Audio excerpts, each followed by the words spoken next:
Herkese merhaba arkadaşlar, kanalımıza hoş geldiniz. Sıkıyorsa boşat. Arzu Sabancı'nın katı kanunlar koyduğu ve bunun aşarsa evlenmelerini kabul etmeyeceğini sosyal medyadan duyurdu.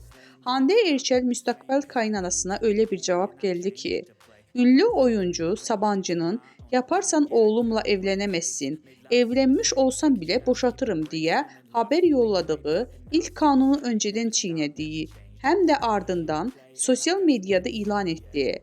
Hande Erçel Arzu Sabancı'ya sıkıyorsa boşat diye paylaşım yaptı.